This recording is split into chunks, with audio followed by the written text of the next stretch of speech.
రోమీలకు రాసిన పత్రిక 8:20. అటువలే ఆత్మయు మన బలహీనతను చూచి ఒకటి మనల్ని ఏం చేస్తున్నాడు? పరిశుద్ధాత్మ దేవుడు సర్వసత్యంలోకి నడిపిస్తున్నాడు, యథార్థత వైపు నడిపిస్తున్నాడు, పరిశుద్ధత వైపు నడిపిస్తున్నాడు, నీతి వైపు నడిపిస్తున్నాడు, న్యాయం వైపు నడిపిస్తున్నాడు, మంచి దాని వైపు నడిపిస్తున్నాడు, మేలైన దాని వైపు నడిపిస్తున్నాడు. ఇక్కడ ఏం చెప్పాడంటే ఆయన సహాయం చేస్తున్నాడు.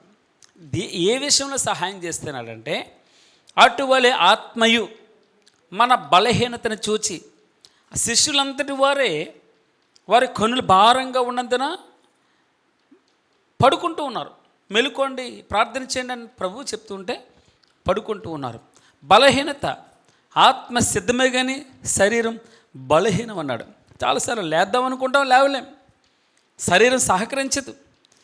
ప్రభు ఏం చెప్తున్నాడంటే అటువలే ఆత్మయు, చదవండమ్మా, మన బలహీనతను చూచి సహాయం చేయొచ్చును. ఏలయనగా మనము యుక్తముగా ఎలాగూ ప్రార్థన చేయవలనో మనకు తెలియదు కానీ ఉచ్చరింప సఖ్యము కాని మూలుగులతో ఆ ఆత్మ తానే మన పక్షముగా విజ్ఞాపనము చేసి, మనల్ని ఇంకొక విధంగా చెప్పాలంటే మనల్ని ఒక పాత్రగా వాడుకుంటాడు ఆయన.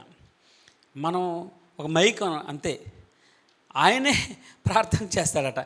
మనలో ఉండి మన బలహీనతలు ఆయనకు తెలుసు.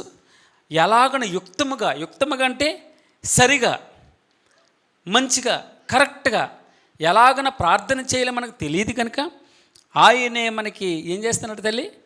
సహాయం చేస్తున్నాడట. ఏ విషయంలో సహాయం చేస్తున్నాడు? ప్రార్థనలా చేయాలో నేర్పిస్తున్నాడు. ఎలాగ యుక్తముగా ప్రార్థన చేయాలో ఆయనే ఉచ్చరింప సఖ్యము కాని మూలుగులతో ఆయనే మనపక్షముగా విజ్ఞాపన చేస్తున్నాడు. ఆయన పేరేం పేరు తెలుసమ్మా? ఆదరణకర్త.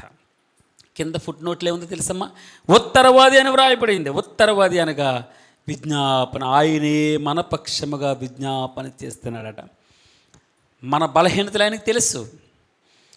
ఆయన అటువలే ఆత్మయు మన బలహీనతను చూచి సహాయం చేయొచ్చున్నాడు. ఏలయనగా మనము యుక్తముగా ఎలాగో ప్రార్థన చేయవలను మనకు తెలియదు కానీ ఉచ్చరింప సఖ్యము కానీ మూలుగులతో ఆ ఆత్మ తానే మన పక్షముగా విజ్ఞాపన చేయుచున్నాడు.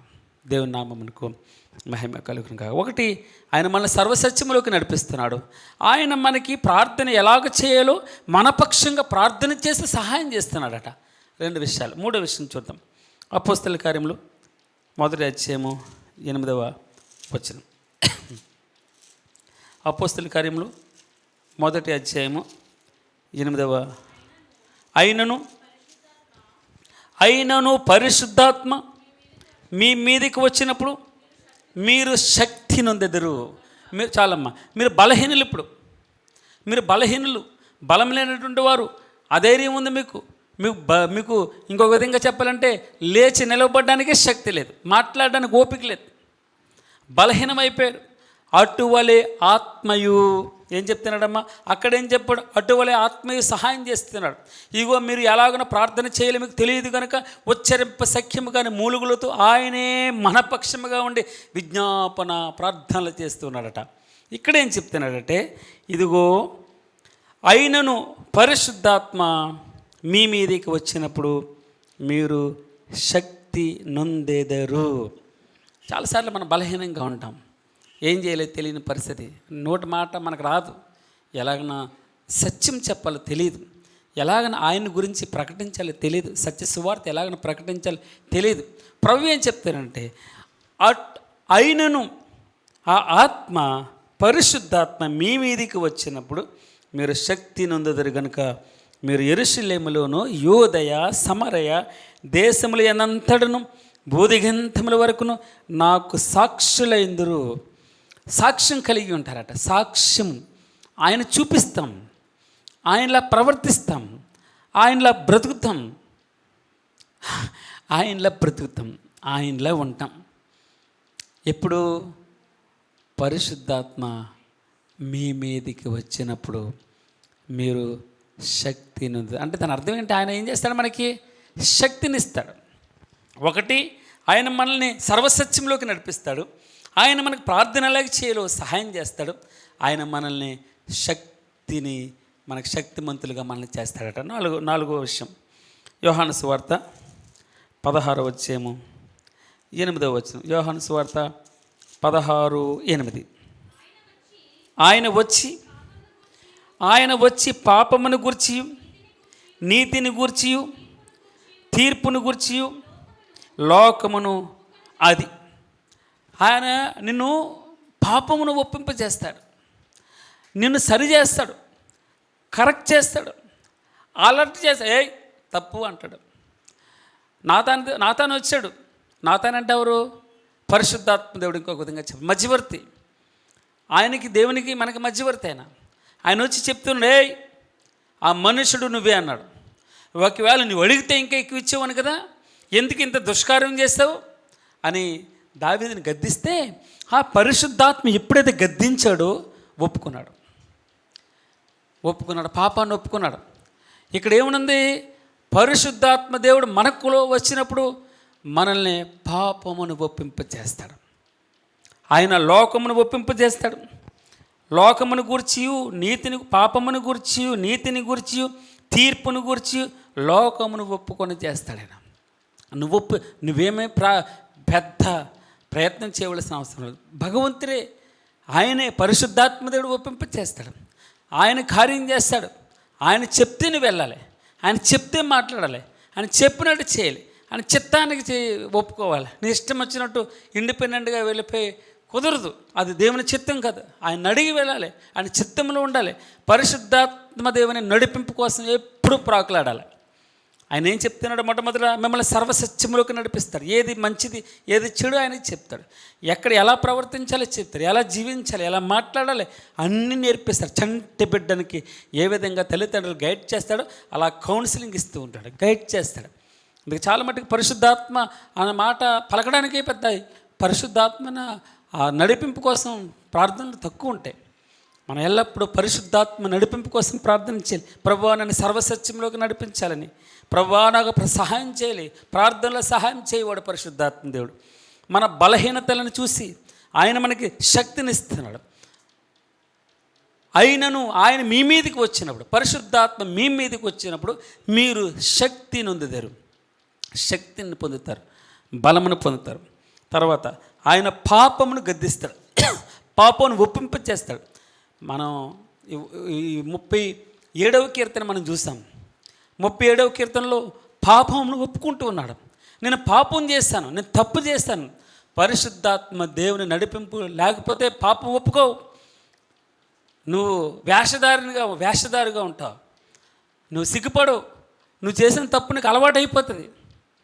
మెడ వంచట్లేదు, నరాలు స్ట్రైట్గా ఉన్నాయట, అలవాటు అయిపోయింది. వ్యసనం ఒకసారి చేసావు, నీకు చలనం లేదు. దున్నపోతు మీద వర్షం పడ్డట్టే దళసరిగా అయిపోయింది. థిక్నెస్, దాని తోలు అంట మందం అయిపోయింది, మందంగా ఉన్నాయట. ప్రభు చెప్పే మాట, ఆయన పరిశుద్ధాత్మ దేవుడు మీలోకి వచ్చినప్పుడు పాపమును ఒప్పింపజేస్తాడట.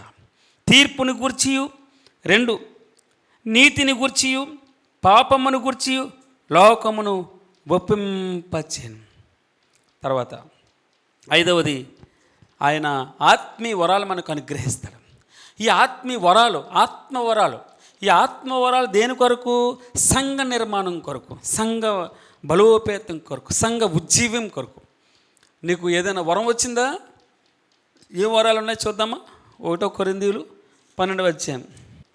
కృపావరములు నానా విధములుగా, 4వ వచనం, కానీ ఆత్మ ఎక్కడే, మరియు పరిచర్యలు నానా విధములుగా ఉన్నవి, కానీ ప్రభు ఒక్కడే.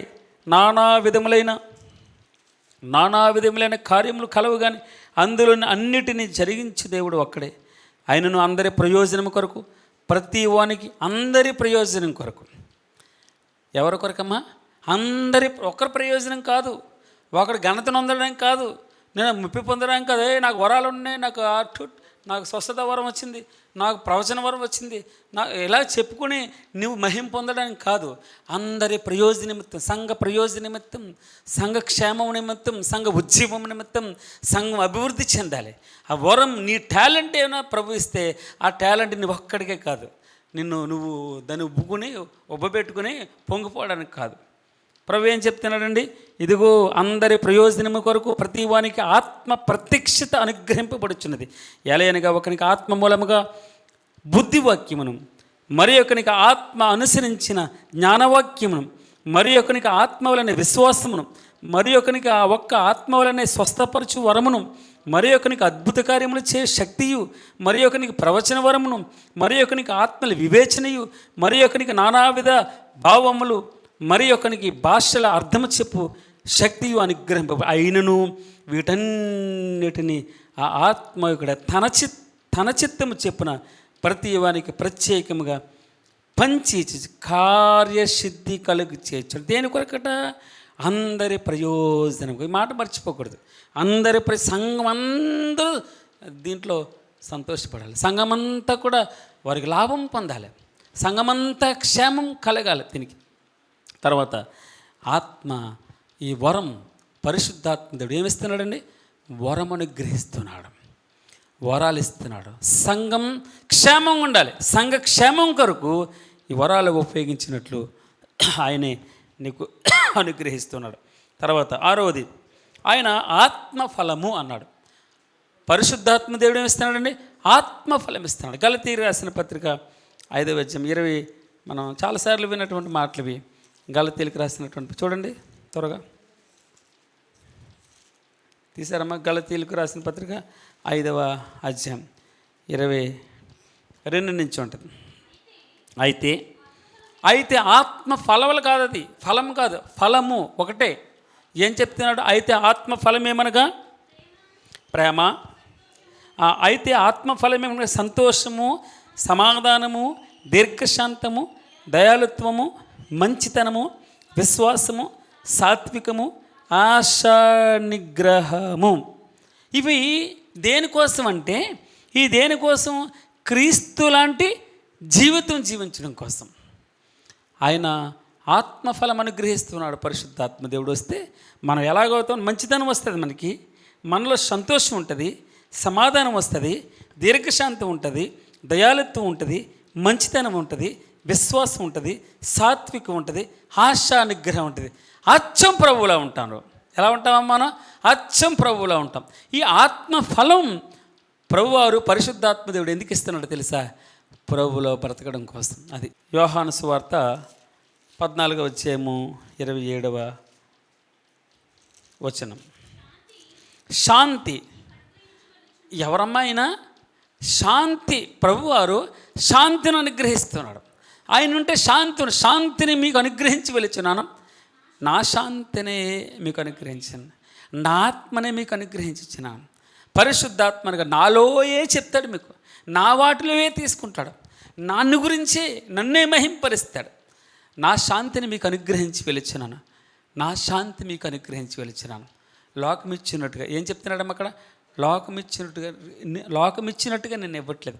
అది సమృద్ధి ఉంటుంది. అది అన్నాడు, నీ మందిరము సంతోషం చేత, నీ మందిరము సమృద్ధి అంటది. నీ మందిరములో ఉన్న ఆనంద ప్రవాహం చేత తృప్తి పొందుతున్నాం ప్రభు. తృప్తి, సాటిస్ఫికేషన్, సంతోషం. నా శాంతిని మీకు అనుగ్రహిస్తున్నాను. మీరు ఎంత ఇంక్రిమెంట్ అయినా ఉన్నవ్వండి, ఎంత డబ్బు అయినా ఉన్నవ్వండి, ఎంత బంగారం నో అని చెప్తారా అండి? నో అని చెప్తారు ఎవరన్నా? చాలు అని చెప్తారు. చాలు అన్న మాటే రాదు. మందిరంలోకి వస్తే ఆయన సంతోషం చేత యెహోవా యందు సంతోషించుము. ఆయన 37వ కీర్తనలో ఏం చెప్తున్నాడమ్మా? 4వ వచనంలో యెహోవా యందు సంతోషించుము, ఆయన నీ హృదయ వాంఛలను తీర్చును. నీకు సంతృప్తినిస్తాడైనా. నా శాంతిని మీకు అనుగ్రహించి వెళుచున్నాను. లోకమిచ్చినట్టుగా నేను ఇవ్వట్లేదు. 5 నిమిషాల సంతోషం నేను ఇవ్వను. నిరంతరం మీరు సంతోషంగా ఉంటారు, నిత్యము జీవిస్తారు. నిత్యము సమాధానం, శాంతి, ప్రేమ, సాత్వికం, ఆత్మఫలం, ఆత్మ వరాలు, అవన్నీ మనం చూసుకుంటూ వచ్చాము. ఆయన మనకి శాంతిని అనుగ్రహిస్తాడట. శాంతి తర్వాత చెప్తాడు. రోమాయిలకు రాసిన పత్రిక 14:17 చాలాసార్లు మనం చదువుతాం ఈ మాట. రోమా 14:17 మీకున్న మేలైనది దూషణ పాలు కాని ఇక్కడి దేవుని రాజ్యం భోజనమును పానమును కాదు కానీ నీతియు సమాధానమును పరిశుద్ధాత్మ యందలి ఆనందం. నా శాంతిని మీకు అనుగ్రహించి వెలిచినాను, లోకం ఇచ్చినట్టుగా నేను మీకు ఇవ్వట్లేదు. పరిశుద్ధాత్మ యందలి ఆనందమట. పరిశుద్ధాత్మ యందలి ఆనందం, నా శాంతిని మీకు అనుగ్రహించి వెలిచున్నాను. ఇది ఏమన్నాడమ్మా? పరలోక రాజ్యము భోజనము పానము కాదు కానీ నీతియు అనగా ప్రభువును, 2 సమాధానమును అంటే ఆయన ఎవరు? ఆయనే సమాధానం అంటే ఎవరు? ఆయనే సమాధానమునికి అధిపతి. తర్వాత పరిశుద్ధాత్మ యందలి ఆనందమునైనదని వ్రాయబడింది. చివరిగా నేను ముగిస్తున్నాం. అపోస్తలుల కార్యములు 2వ అధ్యాయం అంతా మనం చూస్తే ఆయన ధైర్యమును అనుగ్రహిస్తాడండి. చివరికి ఏమిస్తున్నాడు? పరిశుద్ధాత్మ దేవుడు ధైర్యం ఇస్తాడు. అన్ని బాధలు అందుకే ఆకాశమందు ప్రభువా నీవు తప్ప నాకెవరున్నారు, నీవు నాకుండగా లోకంలో ఏది ఇవ్వద్దు ప్రభువా. ఒకవేళ శరీరం కృషించిపోయినా, ఒకవేళ హృదయం కృషించిపోయినా నిత్యము నీవు నాకు ఆశ్రయ దుర్గముగా ఉన్నాం. నిన్న మనం వాగ్దానం చూసాం. 37వ అధ్యాయం చివరి వచనాలు ఏం చెప్తున్నాడు? బాధల్లో రక్షణ ఆధారం నీవే, బాధల్లో మాకు భరోసా ఇచ్చే దేవుడు. చివరిగా మాట చూద్దామమ్మా. కీర్తనలు 37 కీర్తన 37 చివరి వచనాలు ఏమన్నాయి? యెహోవా నీతిమంతులకు రక్షణ ఆధారం, బాధ కలిగినప్పుడు ఆయనే వారికి ఆశ్రయదుర్గం. ఏం చెప్తున్నాడు? యెహోవాయే నీతిమంతులకు రక్షణ ఆధారం, బాధ కలిగినప్పుడు ఆయనే వారికి ఆశ్రయదుర్గం. యెహోవా వారికి సహాయుడై వారిని రక్షించును. ఆదరణకర్త. ఫుట్నోట్లే ఉంది ఉత్తరవాది. ఉత్తరవాది అంటే ఏంటి? మన పక్షముగా బలహీనతలు మన బలహీనతలు ఆయనకు తెలుసు. మన బలహీనతల్లో ఆయన సహాయం చేస్తున్నాడు. ఏ విషయంలో సహాయం చేస్తున్నాడు? ఎలాగన ప్రార్థన చేయాలో మీకు తెలియదు కనుక ఉచ్చరింప సఖ్యము కానీ మూలుగులతో తానే మన పక్షముగా విజ్ఞాపనలు చేస్తున్నాడండి.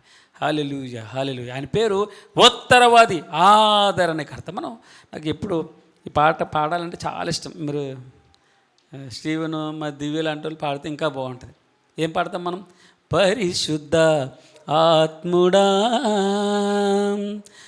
యేసు పంపిన వాడవు నీవేగా, పరిశుద్ధ ఆత్ముడా యేసు పంపిన వాడవు నీవేగా. తండ్రి నిన్ను చూడాలని, తండ్రి నిన్ను చూడాలని, తండ్రి చిత్తం చేయాలని నా ఆశయా. తండ్రి నిన్ను చూడాలని, తండ్రి చిత్తం చేయాలని నా ఆశయా. నాలో తండ్రి చిత్తం చేయుటకు పంపబడిన వాడా ఇప్పుడే దిగిరమ్మయా. నాలో తండ్రి చిత్తం చేయుటకు పంపబడిన వాడా ఇప్పుడే దిగిరమ్మయా. నాలో నీవు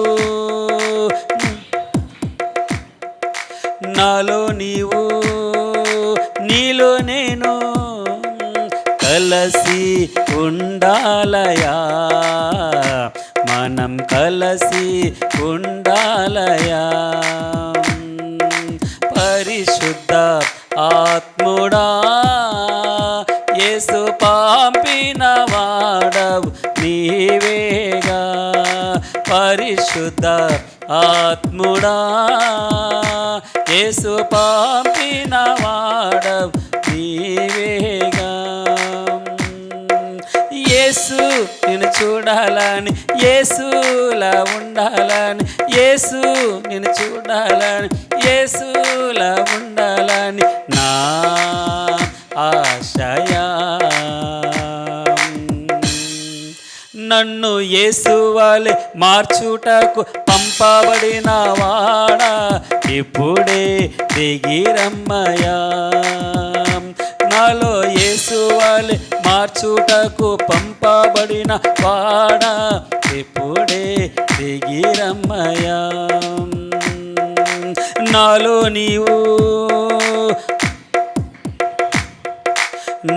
నీవు నీలో నేను కలసి ఉండాలయా, మనం కలసి ఉండాలయా. పరిశుద్ధ ఆత్ముడా యేసు పంపిన వాడవు నీవే, ఆత్ముడా యేసు పంపిన వాడవు నీవేగా. హల్లెలూయా. మనం ఆశంతా కూడా ప్రభువుల పరిశుద్ధాత్మ దేవుడు మనతో ఉండాలి, మనం ఆయనలో ఉండాలి, కలిసిపోయి ఉండాలి. ఎందుకు? తండ్రి చిత్తం నెరవేర్చడానికి, ఎందుకు? యేసులో ఉండడం కొరకు. God bless you. దేవుడు కొద్ది మాటలను పరిశుద్ధాత్మ దేవుడు మనలో ఎన్ని ఆశీర్వాదాలు ఇవ్వడానికి, ఇంకా నేను కొన్నే చెప్పాను మీకు, ఎన్నో ఆశీర్వాదాలు. వాటికి చదువుతూ ఉంటే ఎంత అమోఘంగా ఉంటుంది, సంతోషం అనిపిస్తూ ఉంటుంది.